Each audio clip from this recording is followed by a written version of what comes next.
નમસ્કાર મિત્રો, આજના સમાચારમાં તમારું સ્વાગત છે। દેશ, દુનિયા અને ગુજરાતના તાજા, મોટા અને મહત્વના સમાચાર જાણીએ તે પહેલા ચેનલમાં નવા હોય તો ચેનલને સબસ્ક્રાઇબ અને લાઇક કરી દેજો। આગળના મહત્વના સમાચારની વાત કરીએ તો ભારતે ડુંગળીની નિકાસની મંજૂરી આપી। ભારતે નેબર ફર્સ્ટ નીતિ હેઠળ શ્રીલંકાને ડુંગળીની નિકાસ કરવાની મંજૂરી આપી છે। આ ઉપરાંત સંયુક્ત આરબ અમીરાત અને 10,000 મેટ્રિક ટન ડુંગળી સપ્લાય કરવાની પણ મંજૂરી આપવામાં આવી છે। ત્યારે હાલમાં રિઝર્વ બેન્કે આશંકા વ્યક્ત કરી છે કે આવનારા સમયમાં ભારતમાં શાકભાજીના ભાવમાં વધારો થઈ શકે છે।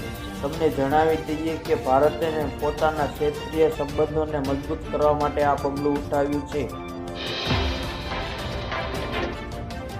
આગળના મહત્વના સમાચારની વાત કરીએ તો રાજ્યમાં આગામી 4 દિવસ તાપમાન યથાવત રહેવાની હવામાન વિભાગ દ્વારા આગાહી કરવામાં આવી છે। 12 અને 13 એપ્રિલે કમોસમી વરસાદ પડવાની હવામાન વિભાગે આગાહી કરી છે। વેસ્ટર્ન ડિસ્ટર્બન્સને લઈ પ્રી મોન્સૂન એક્ટિવિટી થશે।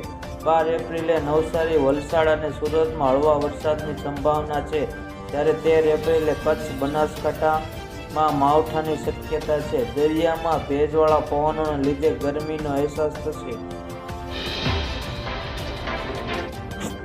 આગળના મહત્વના સમાચારની વાત કરીએ તો જૂનાગઢમાં સિંહોની કમોદ અટકાવવા બેઠક મળી હતી। જૂનાગઢ ખાતે રેલવે અને વન વિભાગની બેઠક મળી હતી। પીપાવાવ લીલિયા વચ્ચે ટ્રેનને ઓછી સ્પીડે દોડાવાશે। 100 કિમીની ઝડપને બદલે હવે 40 કિમીની સ્પીડે ટ્રેનને ચાલશે। આ રેલવેનો ટ્રેક સિંહો માટે ગોઝારો સાબિત થઈ રહ્યો છે અને સિંહોએ આ ટ્રેક પર જીવ ગુમાવ્યા છે। ટ્રેકની આસપાસ 50થી વધુ LED સોલાર લાઇટો પણ લગાવવામાં આવશે, તેમજ અન્ય રાજ્યમાં અભયારણ્યોમાં ચાલતી ટ્રેનનો SOPનો અભ્યાસ થશે। બેઠકમાં નક્કી થયા મુજબ SOP હાઈકોર્ટમાં રજૂ કરાશે।